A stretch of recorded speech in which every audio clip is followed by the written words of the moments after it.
Assalamualaikum warahmatullahi wabarakatuh. Sebelumnya perkenalkan, nama Ibu Devi. Di sini Ibu sebagai mahasiswa PPL dari STKIP PGRI Bandar Lampung.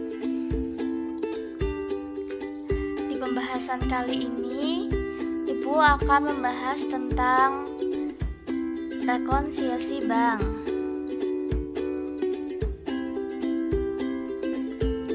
Selanjutnya, rekonsiliasi bank. Sebelumnya udah ada yang tahu belum nih rekonsiliasi bank itu apa ya?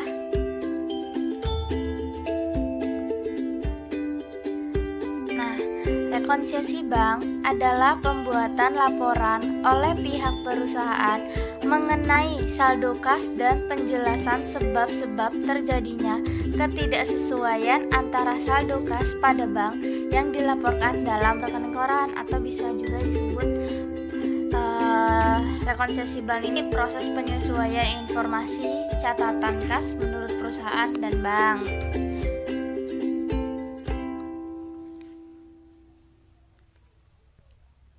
Selanjutnya, penyebab. Nah, apa saja sih yang menyebabkan perbedaan antara saldo kas menurut perusahaan dan rekening koran?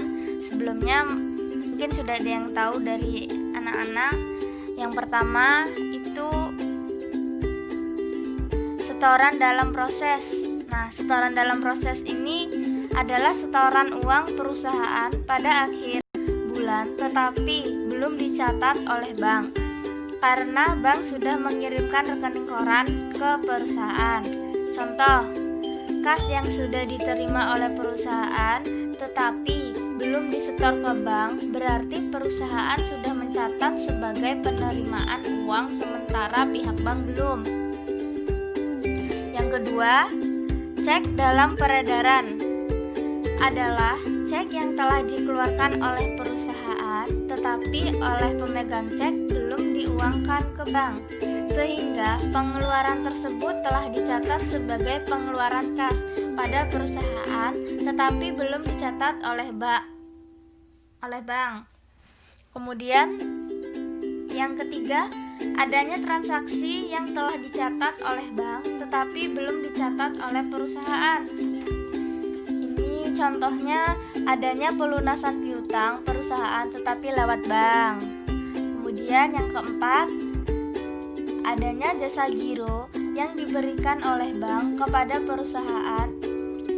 Ini maksudnya di sini adalah perusahaan baru taunya kas itu ketika datang rekening koran. Kemudian yang kelima, adanya pembebanan biaya administrasi bank kepada perusahaan. Ini sama aja ya, perusahaan baru mengetahuinya ketika datangnya rekening koran. Kemudian yang keenam, cek kosong.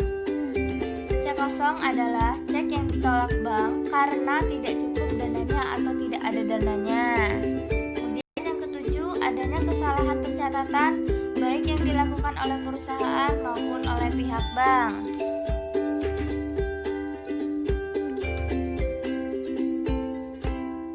Selanjutnya contoh.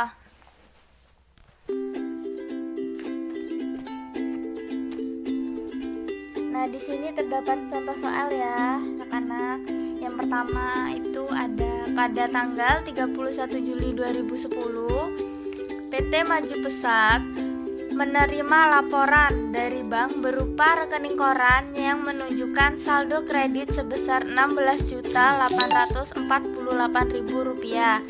Sedangkan saldo kas perusahaan menunjukkan saldo debit sebesar Rp18.420.000. Setelah diadakan pemeriksaan, perbedaan tersebut disebabkan oleh hal-hal berikut ini.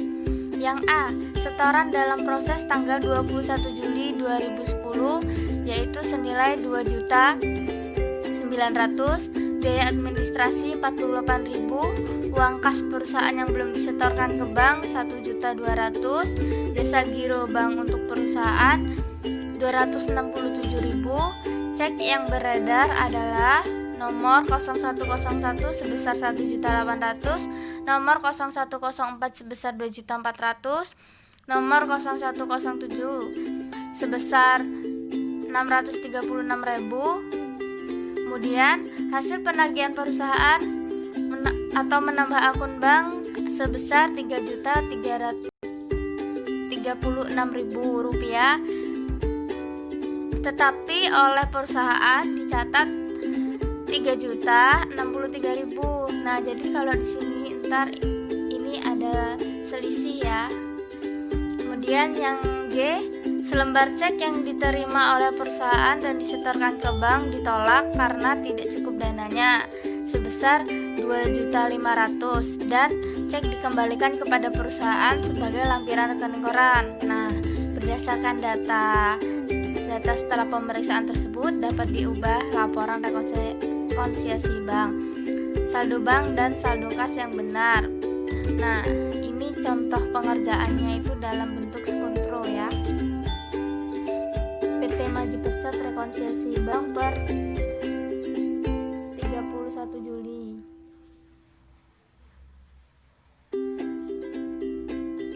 Nah, selanjutnya ini ada di sini saldo ya. Ini sebelah kiri itu bagian untuk saldo perusahaan. Nah, yang sebelah kanan ini untuk saldo bank. Nah, di sini terlihat jelas ya. Itu saldo perusahaan itu senilai 18.420.000, bisa dilihat di slide selanjutnya ya ini. Kemudian ini ada yang di bagian ditambah itu ada jasa giro bank kalau dari perusahaan, sedangkan kalau dari sisi bank itu saldo ditambahnya itu adalah setoran dalam proses, uang kas yang belum disetor. Nah, kemudian yang dikurang untuk bagian perusahaan sendiri itu adalah beban ADM bank senilai 48.000, kesalahan catat 27.000, cek kosong. Nah, kesalahan catat ini kenapa sih bisa 27.000? Nah, ini tertera pada soal bagian F ya. Hasil penagihan perusahaan menambah akun bank sebesar Rp3.036.000, tetapi oleh perusahaan dicatat Rp3.063.000. Nah, ini jadi Rp3.063.000 dikurang Rp3.036.000. Nah, hasilnya ketemunya Rp27.000 karena itu adalah selisihnya dari Rp3.063.000 dan Rp3.036.000. Selanjutnya ada cek kosong ya. Di soal sudah tertera jelas. Kemudian untuk bagian yang dikurangi di bank ini ada peredaran cek ya. Ini ada dari nomor 01 sampai 07 ya, tertera jelas. Kemudian semuanya hasilnya dijumlah, yang ditambah, yang dikurang. Untuk bagian perusahaan itu totalnya 16.122.000 dan sama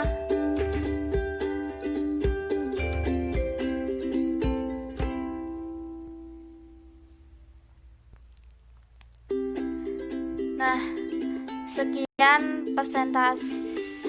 sekian materi untuk hari ini. Terima kasih atas waktunya. Ibu akhiri, assalamualaikum warahmatullahi wabarakatuh.